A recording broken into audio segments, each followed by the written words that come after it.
Oh, they're so tiny. It's so nice when I can kind of clean up some of the kitchen.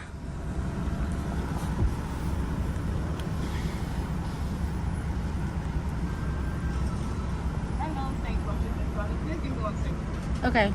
What is wrong with my phone? It is so dirty. I'm trying to stand y'all up. So, okay, these mother fudge cakes lied to me here at the Sonic. She's like, oh, well, it's a long wait. So, and this and that. And I'm like, okay, I'm just being patient. And then I click on the button again because I'm about to tell them, like, hey, you know, what's going on? It's been 35 minutes. It's been 30 minutes. I'm waiting here. And so I didn't say that. I just placed my order. And then it prompted me to pay. I mean, I probably could have been home by now. So the Paraprofessional exam, let me give you some tips. It's such a short exam. I think you get like 2.5 hours or 3 hours for 90 questions. Honestly, I'm a fast reader. It is really short.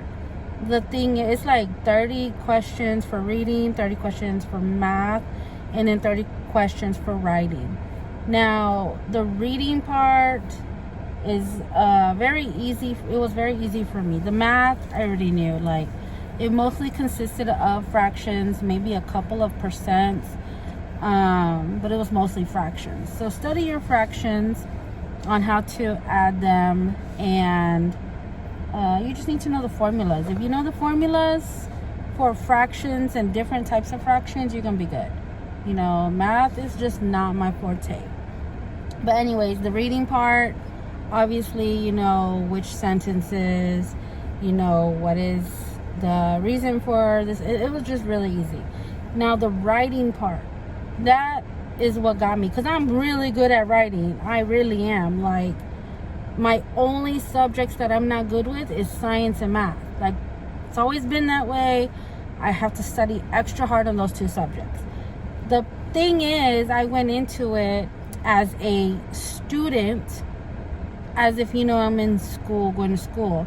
No, you have to go into it with the mind frame as a teacher. So you're going to have to know how to explain proverbs, comma splice, adverbs, adjectives, of course the nouns. I mean, I always know the nouns. But yeah, so you have to know, I guess, like, how to tell a student and how to know, you know, what is wrong in the writing sentence, you know. And that was, half of it was easy, but then once I had to explain, like, is this a fragment sentence or comma splice? Like, I had to be the teacher and almost like in that type of question. So that is kind of my advice to you when studying. Go in there as you are a teacher who has to explain things to students, okay? And there's a few that had like definition, like a word, and you're like, how do you explain this to a student, you know, that's third grader, first grader? Now, I only applied for the pre-kindergarten and the kindergarten, but I guess they would want you to be flexible. But I'm only going to be in the kindergarten environment, because it's 9 classes I would be jumping to help the teachers out throughout the day.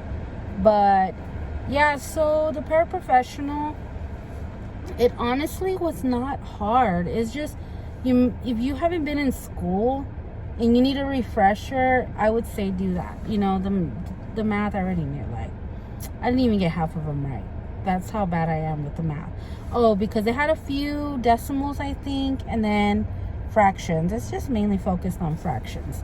The writing part, like I said, and then the reading part. So I don't think they have my order. Everybody has gotten their stuff except for me. I'm like waiting here 30 minutes for no reason. I couldn't even pay at the stall, so I'm just wondering. Anyway, so, I mean, it's not too hard. I barely passed it, though, and that's with me, I guess, not really studying. because I didn't have enough credits for school, for my official transcript. I was off by, I have 45 credits, need 48 credits to work as a teacher assistant. And I don't know if it's all Texas public schools, but the one that I went to, or the one I'm going to, you do. And so yeah, I didn't have enough. And then what do you call it? Oh, is that one mine or not? No, okay. I got my card. I don't even know if I have anything in my card. Lord help me. I ain't got a job, so I ain't got no money. So I don't know if it's all school districts, but the minimum that you have to pass is 460.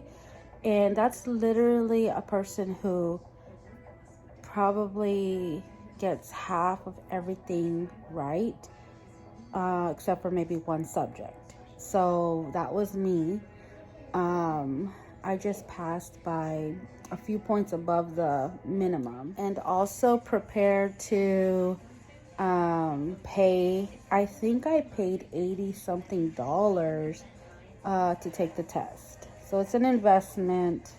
You know, how you gonna you gotta get a job to have money, and it's kind of like, how do you get a job? Borrow the money. And now I have to do my fingerprints, and that's $50. And I'm like, oh my gosh. So I've been spending some money trying to get this job, which I got the offer, but you know, it's like, prepare for the test, because you don't want, and then if you fail the test, you have to wait, I think, like 28 days, 30 days to retake it. Yeah. And the school's not gonna pay me much. I think they're paying me closer to entry level, like 14 something an hour, which sucks because I still have to pay for childcare, but we'll see how that goes. But yeah, that's a little bit of info on the paraprofessional assessment. Hope it helps if anybody's doing that research for it.